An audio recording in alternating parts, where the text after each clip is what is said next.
It's been almost exactly 1 month since Xenoblade 3 came out, and I really wanted to talk about some of the things that made me feel. Before I really get into it, I need to make it very clear, this video is going to have heavy spoilers for Xenoblade Chronicles 3. It's not a review or a rant, I just want to talk about some of the themes. There's not even a real chronological format to this, it's mostly off the cuff, with some references to some scenes. Even with those references, the footage is all going to be early gameplay and stuff, or scenes that were shared in the trailer. I don't want to show those later scenes. I implore you, if you have any interest in JRPGs or Xenoblade and haven't played it yet, please do. I won't stop you from watching the video beforehand, but I think you're doing yourself a disservice by not giving Xenoblade Chronicles 3 a chance.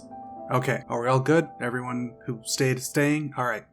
Anyone who's even seen the trailers for Xenoblade 3 has a semblance of an idea of what it's about. Two factions are in a perpetual war but don't actually know why, they just are. I doubt many of us have to deal with something like that, but there is a major part of it I think about often now, and I'm sure others who've played the game do too. Choices. Let me ask you some things. Have you ever felt like life is leading you on a path, like you exist just to follow a predetermined route, and every action you take isn't actually something you care about? Or maybe you're living a normal life and some random occurrence completely derails everything you've worked on, even if it's for a couple days. Or maybe your life is perfect, but you don't feel satisfied with your day-to-day.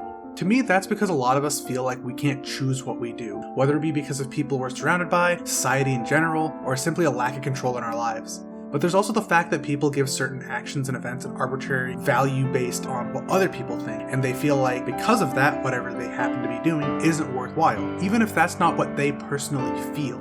Or maybe someone does everything exactly how others expect, and by that logic, they think they should be happy, but there's an emptiness. I feel like that's because those actions lack choice. For the Xenoblade 3 party, a responsibility is thrust upon them to break the cycle of war, but as they learn about the world and the actions they can take, they change. As each of them grows, they begin to make choices and plans that would bring about joy in a way they'd never considered. One that sticks with me is Taiyan's speech about the watch from Nimue. It may be an inanimate object, but it's survived longer than its owner, and now it holds both her memories, Issert's experiences, and Taiyan's future endeavors. He chooses to put that value on the watch due to his changed outlook on life. That gives him the drive to live a satisfying life as long as he can. It doesn't matter that it'll be short, only that it'll be worthwhile. Or how at the beginning of the game, Mio states that she wasn't scared of dying, but when the time comes, she admits that's not true anymore. Her first thought was from years of being stuck in a cycle she'd grown accustomed to, but after experiencing the highs and lows of a life filled with choices, she admits that life is worth more than she originally assumed. She wants to continue whatever adventure may come next with the friends she's made. My point is, we're all accustomed to our lives, whether they're bad or good, many of us are just used to it and accept that's how it'll always be. The people and experiences around us change our outlook, but we have to make the personal choice to view things differently. Taiyan could have just listened to his mentor's lessons but ignored it and chosen to remain a cold-hearted tactician. Mio could have ignored the small moments that made a life-threatening adventure fun and accepted her death instead, but neither of them did that. They cherished the important moments that brought them joy whenever they appeared on their path, and it helped them grow.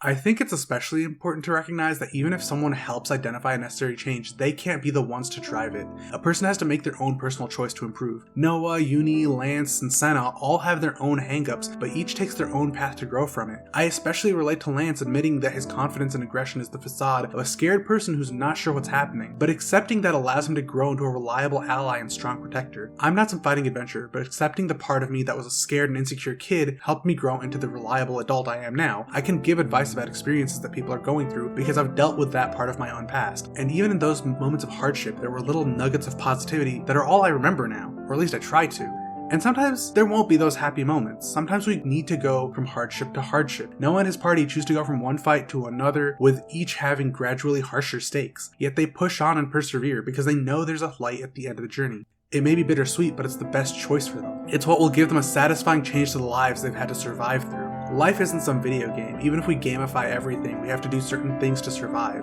whether it be a job or school or something else. And I know those take up a lot of time for all of us. Even worse, some of us have other concerns that eat up a lot of our life. Physical and mental health take a huge toll, and there's very little we can do to completely cure ourselves. But I think it's important that we look for the good moments and the changes and the choices we can make in life, no matter how small. I don't necessarily think the bad will go away, but if we make a point to find the good, it can stick with us. It might feel like we're lying to ourselves that life is good or there's good in life, but that fake positive outlook can help a lot. Maybe I'm putting a lot of weight on a game's story and I'm totally wrong, but I can't help it. I think life is hard for everyone. It'll never be what any of us expected when we were kids. but I also have an outlook that I want to live a fulfilling life as long as I'm around. Right now, that's making these videos and streaming and asking silly questions on Twitter. It's spending time with my friends and taking my partner on dates. It's improving and existing in all my relationships so people remember me fondly. They're all choices I'm making to live a worthwhile existence, regardless of the life that's been forced on me. I'm gonna try and live one that makes me happy. I hope everyone else does too.